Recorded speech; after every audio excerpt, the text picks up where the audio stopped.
Welcome to Albion TV presents the AO Daily Show, your source of real news in an unreal world, keeping you up to date on the latest news, events, and the great community of Albion Online.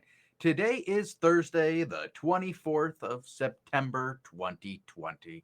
I am your host, the Shozen One, and joining me today, as always, my co-host, the man with the bags for discount prices, Bogul. How you doing, Bogul? I like it. Doing good, sir. What's on the show today? I see we have a interview. Yep. Yup. We have valhaCL and Deadlock, two GMs, one of HAENDEL, one of Conflict. They have an intermingling history, and I thought it would be great to get them together in an interview and hear more about that and make Funstealer happy. Wait, what? Oh, Funstealer likes these things when we interview Conflict. I think we're making chat happy today. I see a lot of chatter already going on. A lot of Handel fans today. Well, of course, they're number two. They're the only ones who aren't being pushed by the entirety of armor. All right, okay. Where's Conflict at? Oh, they're not on the map. They're ranked 24th. 23. Oh, they moved up in the world. Yeah. Well, still, it's a good interview. It's two guys. They're talking about their history together, I suppose. Mm-hmm. All right. Anything else we need to introduce, or are we just? No, you can. Well, I mean, we should give out a couple of quick bits of information. There is a raffle going on. I'll pull 3, 4, 5 raffles today, so do get in on that. Should pay attention in the channel for your name being drawn. They'll all be under one raffle, so if you see your name more than once, you're not winning more than once. I'm just stating the winners a number of times so that everybody who wins can see their name come up. I don't expect everybody to be eagle-eyed on the chat while they listen to an interview. Oftentimes people are gathering or doing something else. So I will announce them again at the end of the stream. So if you don't see your name during the beginning, keep an eye out. All right. And with that, enjoy the interview, guys, with Deadlock and valhaCL. Welcome to the Albion TV interview series. I am Shozen, and Bogul and I are here today, joined by two separate GMs. We actually have Deadlock, the newest GM of Conflict, and Bal, the GM of HAENDEL, who I've actually had the pleasure of speaking with once before. Now, I'm going to let these guys introduce themselves and give a little bit of background on who they are, and then we'll figure out how these two are connected and why do I have two GMs on at once. So, Deadlock, why don't you introduce yourself? Hey guys, GM of Conflict here. Started as the Conflict officer level and then moved up to GM. I don't know how to introduce myself besides that. Just a friendly guy in the community. Love talking to people. Well, what was the qualities that you showed off in Conflict that led them to put you in charge?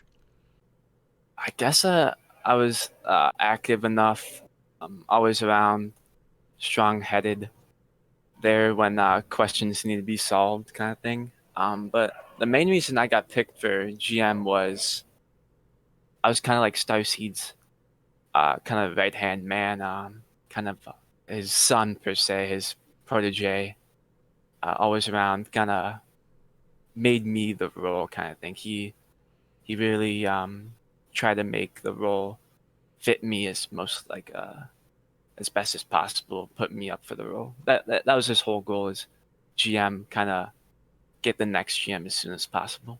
So, yeah.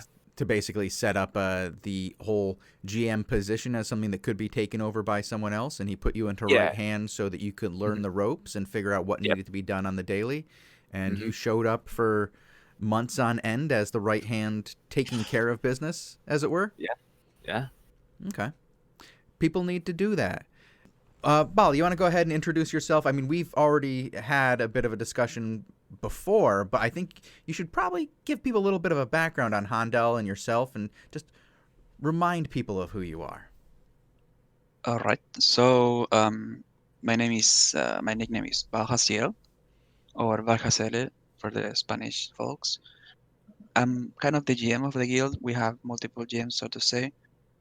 but basically I'm more of the English speaking guy and the CBC leader as well. So yes, so everyone that doesn't know, our guild is currently rank 2 in the season. The last season we got the highest rank of all the Spanish guilds. We hope to keep that for this season and obviously aim higher. Yeah, that's what we have been doing as of lately.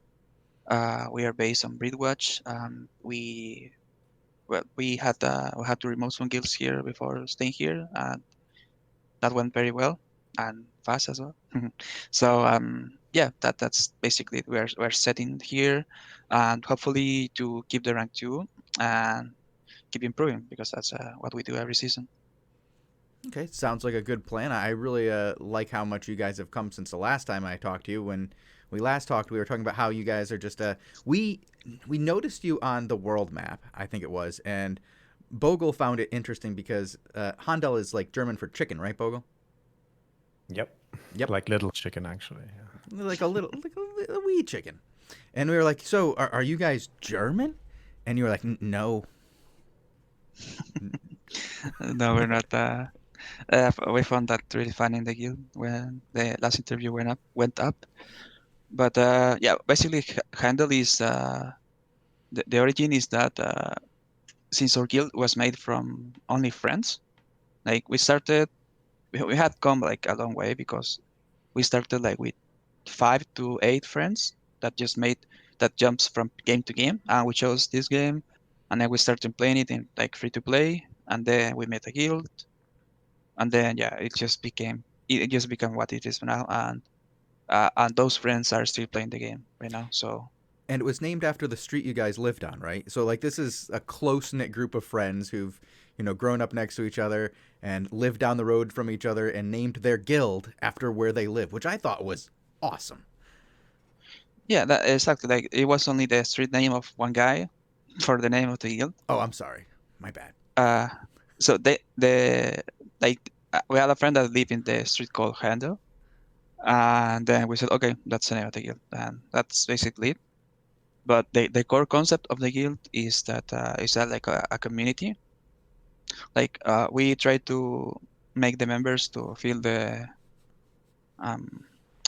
like the not ownership, but like the feeling of being a part of. That's what make our members stay here for more than a year, for example. So Our guild is focused in make people comfortable here, have their space to chill and play the game, into a competitive level with responsibilities, also having fun. So that's what we aim for. That was the core concept which the guild started with, and that's what it is right now. Like people come here with 2 friends, I always say that, and they left. If they leave with like 10, 20 friends more. So excellent. So it sounds like you guys try to make sure that everybody who joins the guild has something to do there, so they feel like they're part of the daily activities of the guild. They're not just in a guild where things happen around them, but they become participants in the continued success of the guild. yep, that's what we want to do. We know that there's people that just jump from guild to guild because they see that they're in the rankings. We aim for like maybe those people or other people to join because they want to be a part of a big guild and like help it improve, rather than just coming, get the rank, and just leave, which will happen, but that's normal. But we want to keep the people here. Like if they want to be here for the season, we will show them that they can stay like for longer. Well, if you provide the right kind of environment for people, and it seems like you guys have, like you said, you started at free to play, and you've generally had good success. But there was a time, I understand, where you didn't, and that's where conflict comes in here. And that's why I'm doing a 2-guild interview. It's because I believe there was a time where you guys had to basically join conflict and live out of conflict for a little while before reestablishing your own guild. Is that correct? I mean, it's not like we live off of conflict, but it was more of a. I think after the Valorian season, it came this season the Queen. I think Queen was after a Valorian season, so yeah, with the Valorant season, we got like rank. I don't know if rank 8. I don't remember exactly. Then we decided to take a break in the next season. So we were looking for guilds to join. Most of our people, because we wanted to keep like the community going. Most of our members went to Conflict in back then. And then we played in Conflict for the whole season.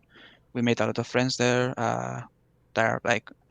We made a lot of friends that we played with them in Conflict right now. And some members of my guild stayed in Conflict. Some came back to my guild. And so yeah, basically that's how we have with Conflict. They helped us a lot in the last season, because in the last season we wanted to like rebuild our guild, but as a side guild, like just to make our all members to have a place to to have their community back. But we started like with 50 members, then it was 150, then 200, and then I had to move my main character to the main guild in Handel.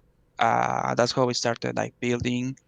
Obviously, we started just renting a zone, but our plan was never to be a renter.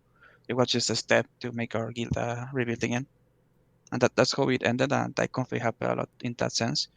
They gave us like the chance to be there, because usually high-end guilds and stuff, they don't really like. In that time, we were in the kind of squad alliance. It kind of gave me like a bitter words to say, squad. But Okay, anyway, so you didn't have the best time in squad, but Conflict did make you guys feel welcome. Yeah, that's what I'm saying. Like, they gave us a chance to be there, and obviously I know that I always said that I can show what we can do. So that's what we did basically in the season. Now we are more independent force, but we keep working with Conflict, like from the center to here. That's what we are right now. Okay, and so I just want to make sure I have this right. Is you rented from Conflict? Because I know Conflict was doing a little bit of the rental in squad, right? It was just Cap. We have a hideout there, and we started like that. Oh, so it wasn't even rental. They just provided you guys with a zone where you could have a hideout. Yeah. Okay. So a longer term relationship was built out of a mutual respect for each other and a little bit of a hand up, getting you guys into some of the center ring, so that you could live out of there with the backup of. I imagine you had Sex with X was over there at the time, still helping out with Conflict. Yeah, at They the time were. they were. For a little time they were, then they had to disband. Okay. But yeah, that was a time where there was like Sex with X, Rank, and what else? The Conflict and ODA, I think. So yeah, we never want to be like a guild that just stays there and leech from people.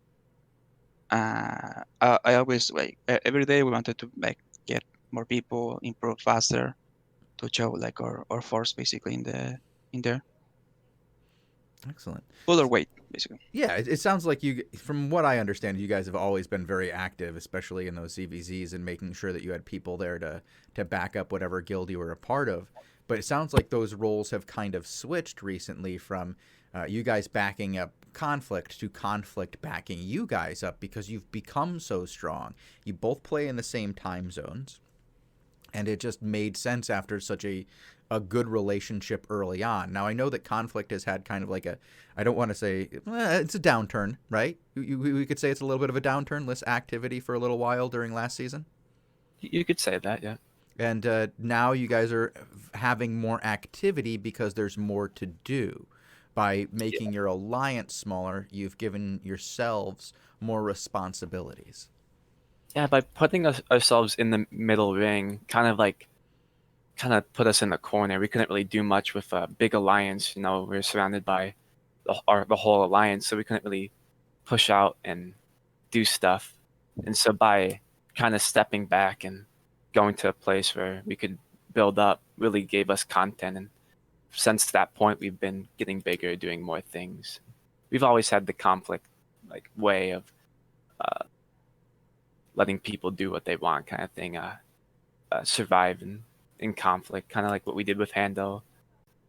Gave them a place to thrive and do what they need to do. And how is that relationship working out right now? Because I understand, Handel's doing very well points wise. How is it working out for Conflict? Pretty well. We both are doing great in our own terms. We're both hitting our own goals. It's a beneficiary, both of us. We are both doing what we need to do. We are not interfering with each other. We're both very close friends, guild-wise and stuff. Like, a lot of Conflict members weren't in Handel to start, but they were in Conflict and really got to know the Handel people. The Handel people, and are really close with them. And I think they're thriving over in Handel more than they could have done in Conflict because of their language barrier. And I think because of Handel, joining Conflict really helped both parties in the long-term goal. Very good. So now that you guys have you had a history together, and now you're over. Where are you guys based out of now? We're both in Bridgewatch. Bridgewatch, okay. And how is that working as far as your territory on the map? How much have you guys taken over now? Because I know Handel, I always see over by the outpost. People are always accusing them of ratting outposts instead of taking castles and taking the big fights. But is that true? Is that where you're getting the points, or have you created your own little empire around Bridgewatch? I find that really funny that people say that we get our ranks based on rating stuff, because like if you see points are not like you can like barely get to gold if you do like objectives, especially you're farther from the center ring, because they don't give much, like up in Bridgewatch we almost control everything, so we have everything split equally to every guild, so we don't have any issues there. So when it comes to points and stuff, we go like outside in EU times and in timers. We just make it right. Like, for example, I think the last week or the beginning of this weekend, we went to like from Volcano Bridgewatch, we went straight to where we used to be, like near Morgana's Rest. So that's like 15 maps. We went there to get. Yeah, we went there and we fought AWG Gaming with 3 days in a row. Obviously, we smashed them. And we got the outpost there like almost every day. And then we tried to get the castle as well. People sometimes tell you that you rat stuff, but in perspective, it means more of they don't know how to macro their guilds or their serve, Yeah, they're like, in one zone and you're in 4. Yeah, when I usually do objectives, I plan everything beforehand. I divide parties. I have 2 guilds, so I use both of them to CVC. So while I'm fighting in 2 zones with 2 different colors, I have another color doing like smashing hideouts, taking objectives. So I play around with, I maneuver a lot with my CVC. It's not like I just do one thing at a time. So you actually have a little bit of strategy in how you go about objectives rather than taking your entire force to one area and dedicating your 400 members to one singular objective. You spread them out and go, how can I get the most points with the least amount of loss? Yeah, it's playing an objective game. That's basically you have to do the most objectives with what you have. So if that means that people is going to call you rat, that's fine. I don't even care. I just do what I have to do in order to get what I need to get, basically. Sometimes there is fights, sometimes there is not fights. I'm not gonna fight 100 against 200, which happens against PoE. So I need to play in a different way, so I get points on avoiding fighting or fighting in a lesser scale, until the big scale comes to fight. So that's how maybe it's for some people that sounds like rat and shit, but it's more of what I just explained. I feel like ratting has often gotten a term for any time where you don't go heads up against your opponent. So if you're trying to be intelligent about getting points or winning corrupted dungeons or whatever it is, if you don't go head up against your opponent and just start whacking until one of you is dead, the opponent claims ratting. If you so like I understand not wanting to take your force up against the full force of PoE. They have many more players than you, and that wouldn't make sense in in a 1v1 sense, because it would be, like you said, 100 versus 200. You're not going to win that battle. If you can split Poe by going to multiple objectives and then getting them into a position where your 3 groups can attack at once, bringing the full force of your 100 members versus half of theirs, then you can actually have some kind of fight. But it doesn't make sense for you to try to go after the big objective that they are capping the zone by themselves and cluster queuing themselves out of a zone so that you can get in there and find that you get 50% of your guys in there against 50% of theirs. And like that's not what you want to have happen. You get stomped. Exactly. Also, it is sometimes it has a moral impact because as of lately we haven't gone to fight in Marlock. So we don't usually just fight when we go there. We do multiple things. People may call them ratting, but people get mad. So I'm happy if they get mad Well, if for they get losing mad, objectives. yeah, if they get mad at you, they make a good Reddit post. A good Reddit post will get your name out there. All press is good press. So let them say you're rats. If you're winning the fights and you're getting the points, you're in second place convincingly and doing very well. I will admit to saying when I first saw you guys in second, I was like, I don't know if these guys are going to stay. These guys are probably one of those groups that's going to fall out of second place really quick. We'll see, Elevate here next week. But you guys have held on to it now for a couple of weeks, and you're doing really well, and it's impressive because of the way you go about getting your points, and you make that your objective rather than winning some pointless ZVZ fight. Yeah, and basically, and that's just the cover of the book, because there's a lot of work behind when it comes to economy, when it comes to crystal, when it comes to like mage rating. We have points from multiple sources, and we have like multiple departments inside the guild, which are very independent from each other, and so it's not like it's a work from everybody in the end. Here we have everyone doing their thing to make everything work. That's good. Give everybody roles. Like you said before, you want everybody to feel like they're a valued member of the community. And by sending them out to do things, even mage rating, they're bringing back points. They can feel good about that. How you said that you have the only T8 territories currently in the game from winning your level 7 crystals. How many Crystal League teams do you currently have? So when it comes to crystal, depending on the timer, we're mostly NA. We have like 6 teams playing at the same time. Obviously, the range of the teams is very different. Some teams play T3s. Some teams are like entering the T4 area. Some other teams play like T7s, T6-7s, T5s. More teams are coming, so that's we have a wide range of people playing crystals. But we have a 6 is impressive. That's really awesome. That's an impressive number of teams, even if they're not all, top level. In-house grown teams, having 6 of them is really impressive. Well done. Congratulations. We have some teams that obviously we have paid for to come here. Oh, you do? You've been paying for points now. Okay. Now the real juice starts flowing, Bogul. Yeah, I mean, obviously, like I have like probably 1 or 2 teams that we started to work with since the beginning of the season. I mean, we started with 1, but we probably think have 2. But most of the others are in our guild or other Latin guilds that came to fight in our guild. But maybe I can ask you. A lot of people say that Black Order is paying for their GVD teams. How much is a good rate to pay for a GVD team? Saying that you own 1 or 2, or is that differently for you guys? So or is that I wouldn't a trade say secret that you can't?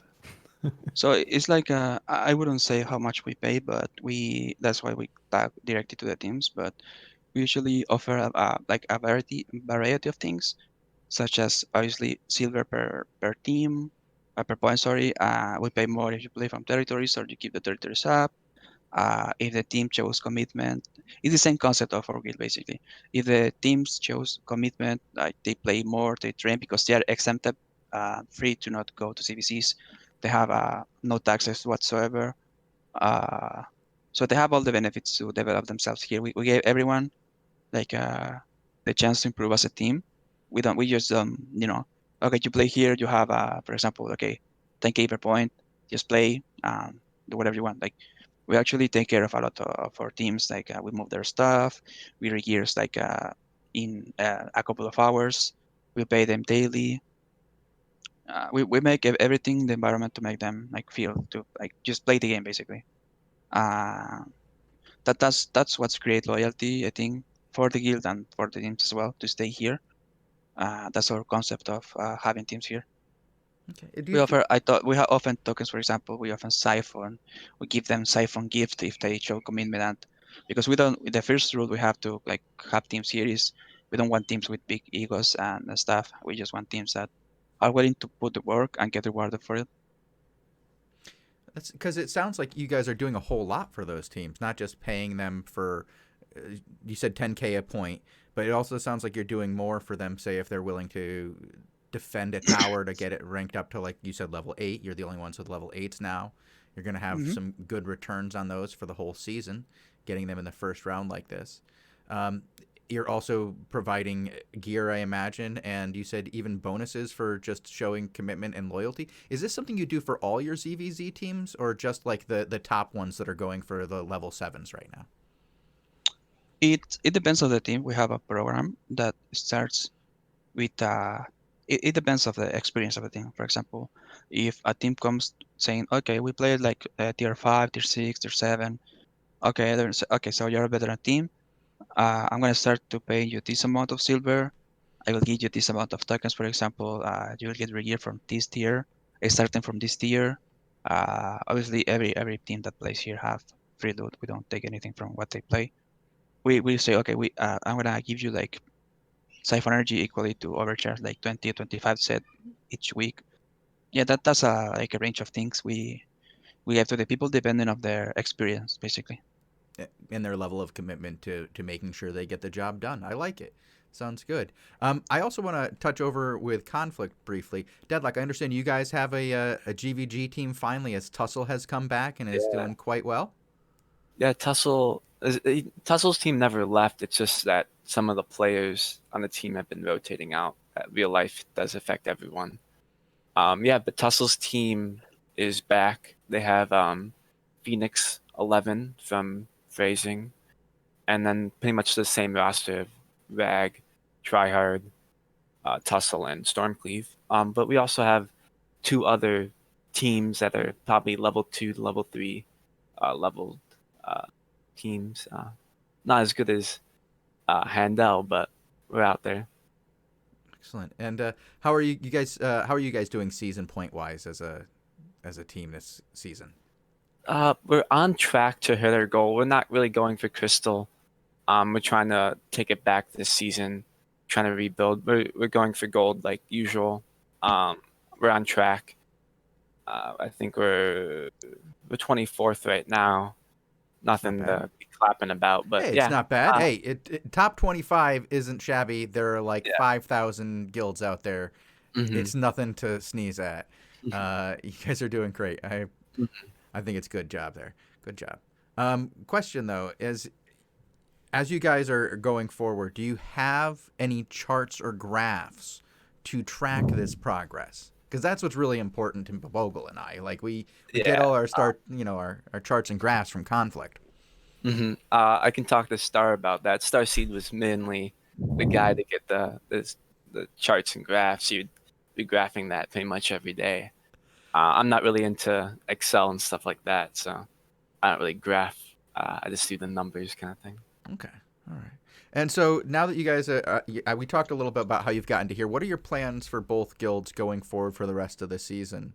Handel, do you plan on continuing to aim for second place? As things are shaping, hopefully we can keep getting the rank 2.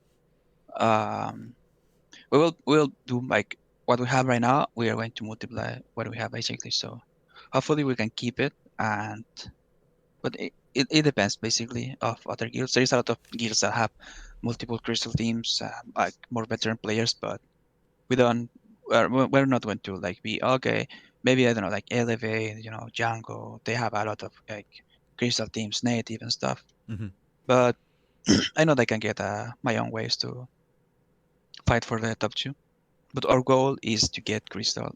But as like the the season before, our goal was to get like okay, we're going to get to gold, and that's basically it. And then with that, we ended up with like 145k points while just try hard in the last just the last 30 days or 40 days. I don't know. Mm-hmm. Okay. Well, I think you guys are doing a great job so far, and I wouldn't be surprised if you stay in the top 5 or something like that. There are a few teams that have, like you said, there's the elevates out there, and I imagine once the crystals start being worth more points, they might start moving up a bit further into the ranks. There is native, there's jungle out there, but I don't think there's many guilds right now that are doing as well overall as you guys are in Handel. And it's very impressive to watch you guys, and I love hearing about what you've done for your GVG teams and how you're trying to make it a place where everybody feels like they have something to do to contribute, and that they earned that ranking. And I imagine that feels good for the people who are try-harding to get those points, to know that everybody in the guild is trying hard. Exactly, like that's what we want to do. It's very nice. Like apart like taking things outside the game, like the beef and whatever. We actually have a really great community. Like I have a Discord where I have probably 150 people connected at nights playing Albion, playing like I don't know, Among Us, because everyone is playing Among Us. So yeah, that's basically it's pretty good to have, especially in this context.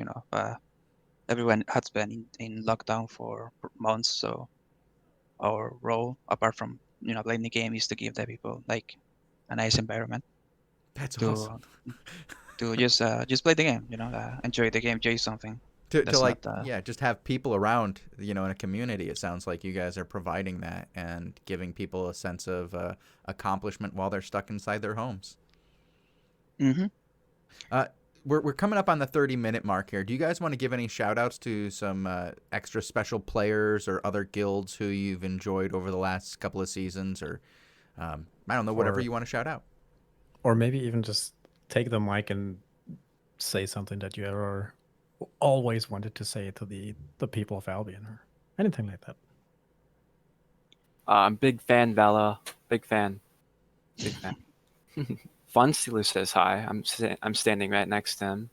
He says he's a big fan. We're a big fan of Fun Stealers too. I'm very happy that Handel is doing very well. When I joined the guild, I was kind of like, because we used to fight each other back in Mercia.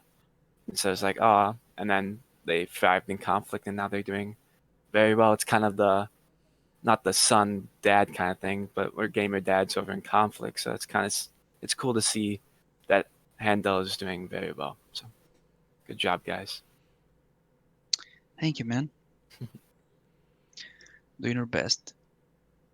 Make So for our Dad part, proud.